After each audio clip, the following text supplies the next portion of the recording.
Hello বন্ধুরা, আসসালামু আলাইকুম। আপনারা যারা ফটো এডিটিং করতে পছন্দ করেন এবং আপনি যদি চান যেমন এক ক্লিকের মাধ্যমে 3D ফটো এডিটিং করবেন, তাহলে এই ভিডিওটি আপনার জন্য। ভিডিও শুরু করার আগে ছোট্ট একটি রিকোয়েস্ট, যারা আমার চ্যানেলটি এখনো সাবস্ক্রাইব করেন নাই তারা চ্যানেলটি সাবস্ক্রাইব করে দিবেন। তো চলুন সরাসরি ভিডিওতে চলে যাই। 3D ফটো এডিটিং করার জন্য আপনাদের একটি ছোট্ট অ্যাপস লাগবে। এই অ্যাপসটি সাধারণত মোটামুটি সবার মোবাইলে থাকে, তারপরও যাদের মোবাইলে নাই তারা ইনস্টল করে নেবেন এবং যাদের মোবাইলে আছে তারা সেই অ্যাপসটি আপডেট করে নেবেন।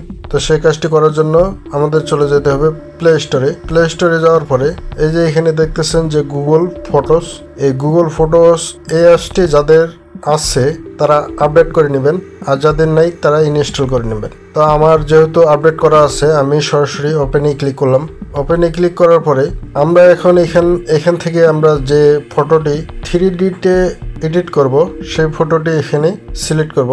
তো আমি যে ফটোটি এখানে 3Dতে এডিট করব আমি সেই ফটোটিতে সিলেক্ট করে দিলাম।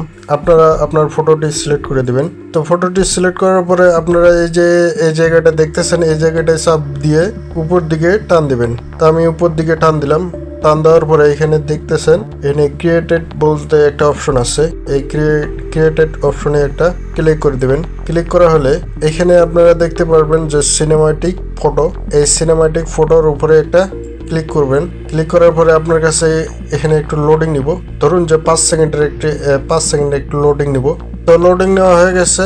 তো দেখতেই পাচ্ছেন আমাদের এই যে ফটোটি কি সুন্দরভাবে 3Dতে এডিট হয়ে গেছে এক ক্লিকের মাধ্যমেই। তো এখান থেকে আপনারা ভিডিওটি ডাউনলোড করে এখানে যে কোনো একটা মিউজিক সেটআপ করে দিলে আপনারা এইভাবে আপনার ফটোগুলো সুন্দর করে এডিট করে আপনারা টিকটক অথবা রিলসে আপলোড করতে পারবেন। এই ভিডিওটি গ্যালারিতে নিতে গেলে আপনাদের এই যে এখানে দেখতেছেন যে সেভ অপশন, এই সেভ অপশনে একটা ক্লিক করে দেবেন। ক্লিক করার পরে আপনার কাছে এই ইন্টারফেসটি শো করবে, এখানে একটা নোটিফিকেশন আছে। তো এখানে আপনারা যে কাজটি করবেন, এই যে এখানে দেখতেছেন সেভ অপশন, এই সেভ অপশনে একটা ক্লিক করে দেবেন। ক্লিক করা হলে এই ভিডিওটি আপনার গ্যালারিতে সেভ হয়ে গেছে। তো ভিডিওটি কেমন লাগলো কমেন্ট বক্সে জানিয়ে দেবেন। এই ছিল ভিডিও, দেখা হবে অন্য কোনো ভিডিওতে। আল্লাহ হাফেজ।